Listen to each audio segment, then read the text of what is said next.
The woman was driving while rummaging through her suitcase for a lighter, but a sudden gust of wind swept the clothes out of the case, sending even a pair of high heels flying onto the road. Since they were not designer shoes, she did not bother to stop, never imagining that the sharp heel would stab straight into the tire of the car behind her. The man driving that car pulled over smoothly, got out, and yanked the high heel from the tire. A lone shoe in the middle of the highway was strange, but he was in a hurry and did not think much of it, so he immediately started changing the tire. Timmy, the little boy waiting in the car, was bored, so he began playing a mirror game with his mother Alice through the window. When he stepped backward, Alice stepped backward too, just like a reflection in a mirror. But suddenly, a speeding car slammed into Alice and knocked her to the ground. The driver came to his senses and tried to get out to help, only to be stopped by the actress sitting in the back seat. Luckily, the driver, Ed, still had some conscience left. He quickly got out to check on the injured woman, only to find a deep gash torn across Alice's neck.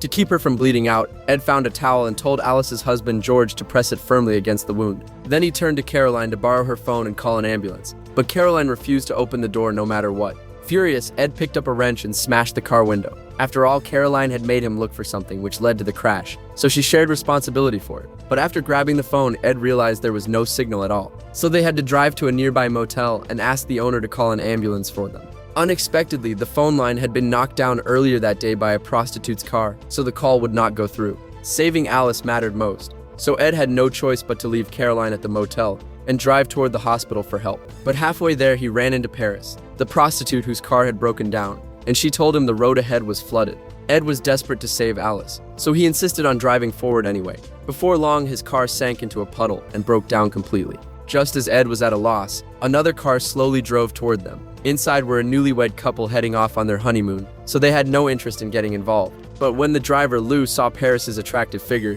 he suddenly agreed to give them a ride. Meanwhile, Carolyn, who had been left behind at the motel and could not go anywhere, had no choice but to go to the front desk and get a room. To make herself more comfortable, she paid double the rate and told the owner to give her the best room, room 8. But she failed to notice that the owner's eyes were fixed the entire time on her wallet stuffed with cash. Caroline had just finished checking in when Ed returned to the motel with the other 3 people. The newlyweds also checked in soon afterward, and were assigned room 6. But when it was Paris's turn to check in, Larry became visibly impatient. He hated people in the sex trade, so he gave Paris the most isolated room, room 7. After the responsible Ed returned to the motel, the first thing he did was check on Alice. Seeing that her wound was still bleeding, he wanted to find a needle and thread to give her a rough stitch-up. While Ed was looking for a sewing kit, another car arrived at the motel. A police officer transporting a prisoner got out, saying the road was flooded and asking the owner for a place to stay. Ed hurried out of the room and said someone had been in a car accident, asking to use the police car's radio to send a distress call. But in this terrible weather, even the radio had stopped working. If they delayed any longer, Alice could die at any moment. So Ed used a needle and thread to give her a simple emergency suture. His technique was far from professional, but it kept Alice alive for the moment and finally allowed George to breathe a little easier. What confused Ed, however, was that ever since Alice's accident, the boy had stayed completely silent. After asking about it, Ed learned that ever since Timmy's father left 2 years ago, the boy had become withdrawn and strange. Little did anyone know, the seemingly innocent Timmy was now staring intently at the prisoner outside the window. The owner assigned Officer Rhodes to room 10. To make sure the prisoner was secure, Rhodes chained him to the pipe beside the toilet. Only after confirming that the handcuffs were secure did Rhodes leave, though the blood-stained hole in the back of his shirt looked oddly suspicious. And just like that, 11 people who seemed completely unrelated were all gathered inside the motel.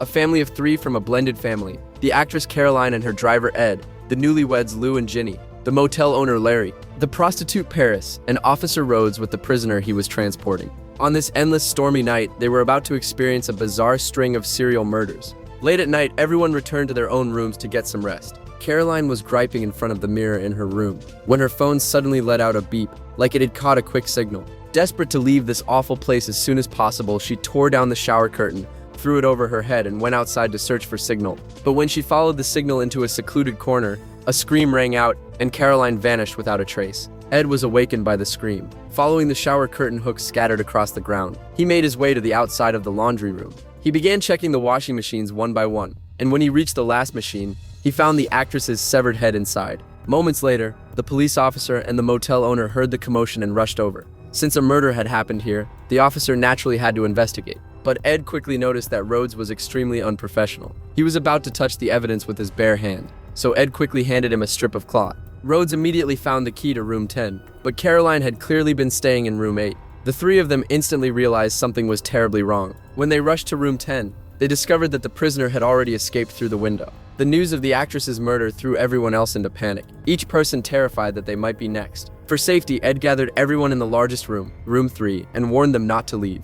As for searching for the escaped prisoner, that naturally fell to Officer Rhodes and Ed, who had once been a police officer himself. While the two men were out searching for the prisoner, the motel owner quietly slipped into room 8 and stole the actress's wallet. Meanwhile, in room 3, Ginny was so frightened that she wanted to leave by force, sparking a fierce argument with her husband. Crying, she ran back to their room. Room 6 locked herself in the bathroom and refused to open the door no matter how her husband explained. But before long, the noise outside suddenly stopped, and faintly she could hear other voices. Worried about her husband's safety, Ginny hesitated again and again before opening the door, only to find a dark figure standing outside. Terrified, she immediately locked the door again and escaped through the window. Everyone rushed over after hearing the cries for help. When they opened the door, they found that Lou had already stopped breathing. Meanwhile, the prisoner, who was now the biggest suspect, had already fled the motel and made his way into an abandoned storage building nearby. But when he looked out the window, he realized he had somehow ended up back at the same motel. He immediately turned around to leave, only to run straight into Rhodes, who had been waiting for him. The two men quickly started fighting. Ed heard the commotion and immediately rushed forward, helping Rhodes subdue the prisoner. Having learned their lesson, the two not only tied the prisoner to a chair, but also left the motel owner behind to watch him. Ed did this because he had already begun to suspect that the owner was hiding something, and he wanted to use this chance to observe his every move. Sure enough, once everyone had left the storage room, the owner nervously locked the freezer door. At the same time, Alice, who had been unconscious all this time, finally woke up. George was thrilled, while Timmy beside him remained completely expressionless.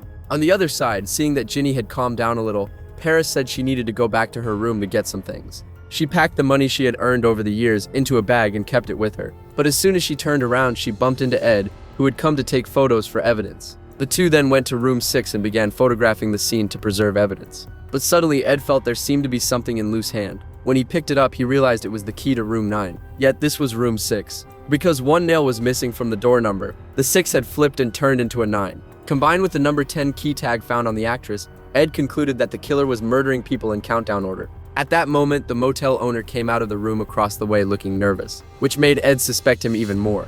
When they walked into the storage room, they found the man in the chair dead on the spot, a baseball bat shoved into his mouth. Not only that, but a room 8 key was lying on the floor, further confirming Ed's theory. Because of the owner's strange behavior, everyone agreed that he had to be the killer. To prove his innocence, Larry quickly pulled his spare keys out of a metal box. But in his panic, the metal box slipped from his hands and the actress's stolen wallet fell out of it, making him look even more suspicious. Now completely desperate, Larry grabbed Paris beside him, pressed a knife to her throat, and threatened everyone not to come closer. But Paris found a chance to break free, and in the chaos, she pulled open the freezer door beside her. A frozen corpse fell out of the freezer. This was the real owner of the motel. While everyone froze in shock, Larry rushed outside, planning to drive away and escape the motel. But just as he was about to speed out of the motel, he saw Timmy standing in the middle of the road. Without thinking, Timmy's stepfather George rushed forward to save him, only to be slammed by Larry's car into a metal box nearby, dying instantly. With no way left to run, Larry had no choice but to confess the truth. Larry said he was a gambler. He had not only lost his entire fortune, but also owed a lot of money, and he fled here while being chased by debt collectors. When he arrived at the motel, the owner was already dead. The weather was hot at the time, and he was afraid the body would rot and stink, so he temporarily stored it in the freezer. He originally planned to leave quickly, but then guests happened to show up, and greed took over. He decided to make some money before leaving. No one expected the motel's business to get better and better, so he ended up staying until now. But he swore that he had only stolen the actress's wallet and had not killed anyone. Rhodes did not believe a word he said, and was convinced that Larry was the serial killer. But Ed and Paris felt something was not right. Larry was greedy, but he did not seem like someone who would kill for money. While they were arguing, no one noticed Timmy quietly walking into Alice's room. When the group finally calmed down, a strange sound caught Rhodes' attention. He walked into the injured woman's room and saw that Alice, who had only just woken up, was already cold all over. Ed was filled with guilt, blaming himself for not getting her to the hospital sooner. Then Rhodes found the key to room 6 under the bed, which meant Alice had been killed by the murderer. But everyone knew Alice had died from the car accident, so this made no sense at all. At that moment, Paris said, "If the key to room 6 is here, then where did the key to room 7 go?" Hearing this, the others finally remembered George. After moving the car, Ed and Rhodes searched around and eventually found the key to room 7 in George's pocket. That meant Larry could not be the killer because he could not have placed the key in George's pocket ahead of time, and he could not have predicted the exact time of Alice's death. This string of bizarre events plunged everyone into even deeper fear. To keep more people from being killed, Ed told Paris to drive Ginny and Timmy away. Although Paris was terrified too, she still agreed. So Ginny carried Timmy toward the car first, but the car suddenly exploded the moment they reached it. After everyone worked together to put out the fire, they found no bodies in the car, not even the slightest trace of ashes. Even more disturbing, George's body and bloodstains had also vanished into thin air. Lou, the decapitated actress, the prisoner with a baseball bat shoved down his throat, and Alice, who had died after the car accident, were all gone too, leaving no trace behind. Paris broke down. She was turning 30 next week, and her only wish was to go somewhere full of orange trees and live a stable life. She did not want to die at all. When Larry heard that Paris's birthday was next week, he, who had always disliked prostitutes, was the first to speak up and said his birthday was May 10th, also next week. But unexpectedly, Paris's birthday was also May 10th, and even Rhodes and Ed had the same birthday. Larry quickly gathered everyone's check-in information and discovered that everyone, including the child, shared the exact same birthday. Just then, a bolt of lightning suddenly struck and snapped the power line, and the others immediately fled in panic. Ed did not follow them outside. He stayed in the room, repeatedly looking through the IDs to confirm that he had not made a mistake. One bizarre event after another made his head split with pain, and suddenly the voices of the others appeared inside his mind. Then a flash of white light swept over him, and he was instantly pulled into another space. A hearing for a serial murder case was taking place here. A psychiatrist sat across from him, surrounded by lawmakers and judges. At that moment, the psychiatrist beside him revealed the full truth. It turned out that everything that had just happened at the motel was only a world imagined by Ed.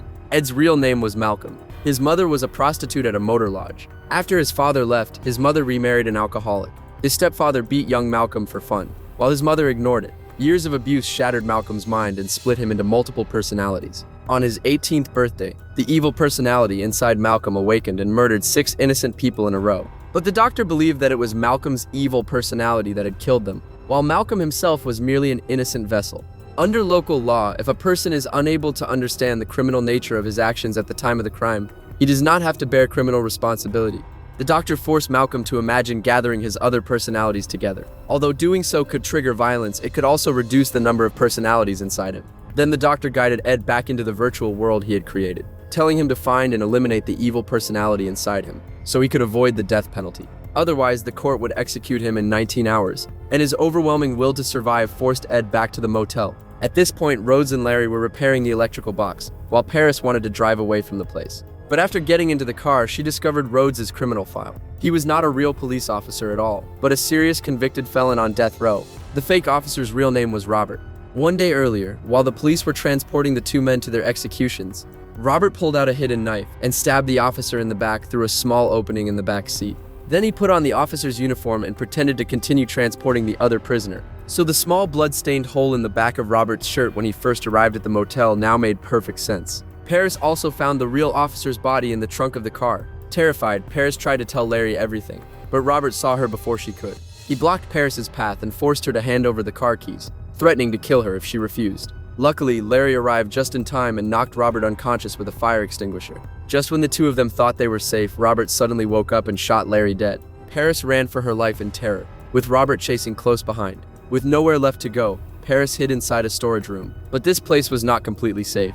After blocking the front door of the storage room, Paris escaped through the back door, only to run straight into Ed's arms. Looking at the prostitute in front of him, Ed knew she was not the most evil personality inside him, so he decided to let her remain. Now he only needed to kill Robert to eliminate the most evil personality inside him, and this battle to erase the personalities would be over. But Ed knew Robert was not only strong but also armed with a gun. Facing him head-on gave him no chance of winning. So Ed chose to use his own body to take the bullets and die together with him, finally destroying the most evil personality within the host body. But Ed was also gravely wounded and collapsed in front of Paris. With Ed dead, the only personality left inside Malcolm was the prostitute. Meanwhile, at the hearing, the judge had personally witnessed the destruction of 10 personalities inside Malcolm, leaving only an innocent prostitute personality behind. Although everyone felt the whole thing was absurd, they could only follow the law and send Malcolm to a psychiatric hospital for compulsory treatment. On the way to the psychiatric hospital, Malcolm raised the corners of his mouth in a faint smile. That was because the only remaining personality, the prostitute,